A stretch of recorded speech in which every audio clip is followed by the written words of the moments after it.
कुणी कुणाला ऍडजस्ट करत नाहीये.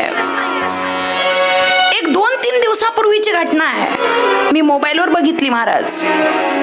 आजकालची मुलं एवढी क्रूर कशी वागू शकतात हा प्रश्न आहे. तो व्हिडिओ महाराष्ट्रातला नाही, महाराष्ट्राच्या बाहेरचा. लँग्वेज कळत नव्हती. अंगणामध्ये आई बसलेली आहे. साधारण आईचं वय मला वाटतं 60-65च्या दरम्यान आहे. बाजेवर तो बाप बसलेला आहे. मुलाला कशाचा राग होता माहिती नाही महाराज. मुलगा घरातून त्या व्हिडिओ मध्ये पूर्ण दिसताय. मुलगा घरातून बाहेर आला आणि आईच्या 2 कानपाट्या ठेवून दिल्या महाराज. ती भाषा कळत नव्हती पण ते चित्र दिसत होतं. आई त्याला 2 हात जोडत होती. ज्या आईने 9 महिने 9 दिवस दगडासारखं ओझं पोटात वागवलं, त्या आईनं लेकराच्या समोर हात जोडावा. बाळा मला मारू नकोस रे. ती हात जोडत होती आणि तो तिच्या केसांना धरून फरफटत ओढत होता. महिला मंडळ, माझ्या पोटात गोळा आलेला होता. आग पडली होती माझ्या पोटात आणि तो व्हिडिओ पाहताना माझ्या डोळ्याला धारा लागल्या होत्या. महाराज, त्याची छोटीशी मुलगी पुढे आली. मुलगी म्हणत होती, बाबा मारू नका ना आजीला. काय केलंय आजीनं? त्याला दायामाया नव्हती महाराज. त्यानं छोट्याशा लेकराला सुद्धा ढकललं. आईला त्या ठिकाणी उचललं. आईचे केस तो हिसकावतोय. बाजेवर बसलेला बाप त्या ठिकाणी बोलतोय, अरे बाळा मारू नकोस रे, वेंधळी येते. नाही तिला एवढं कळत. का मारतोय रे तू तिला? त्या मूर्ख माणसानं आई सोडून दिली महाराज आणि एक लात बापाच्या कमरेमध्ये घातली. त्याची स्वतःची मुलगी आकांत करून रडत होती पण याला दयामाया येत नव्हती. मायबाप एवढे क्रूर लोक कसे असू शकतात? 2-3 वर्षापूर्वी कोल्हापूरला घडलेली घटना आहे. एक सांगू, तुम्ही जर वाईट वागत असाल तर तुमची पत्नी तुमची साथ सोडून देईल. दारुड्या माणसा जवळ ती पत्नी राहणार नाही. पत्नी निघून गेली महाराज. पत्नीनं सोडलं तरी आईला सोडता येत नाही महाराज. प्युअर हा दारुड्या आहे.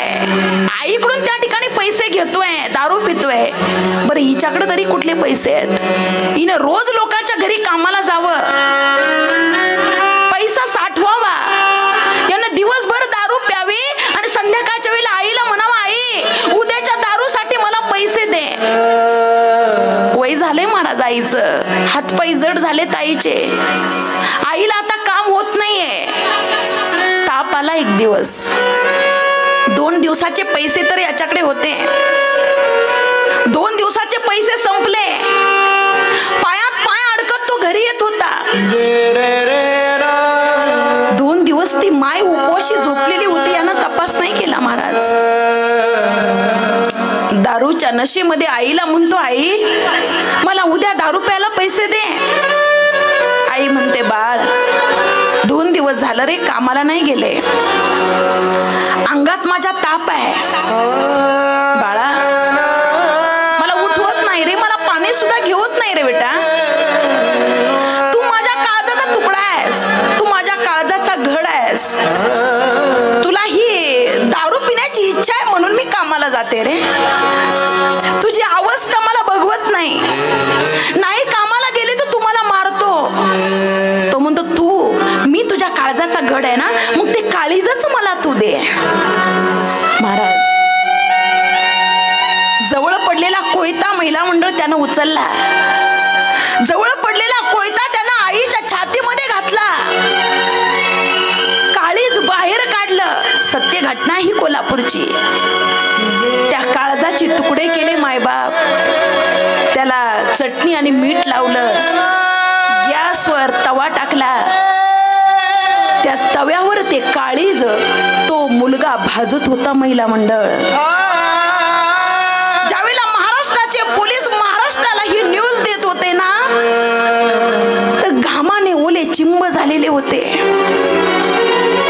कबीरदास महाराज वर्णन करतात, बाप रे किती बेमान दुनिया आहे ही.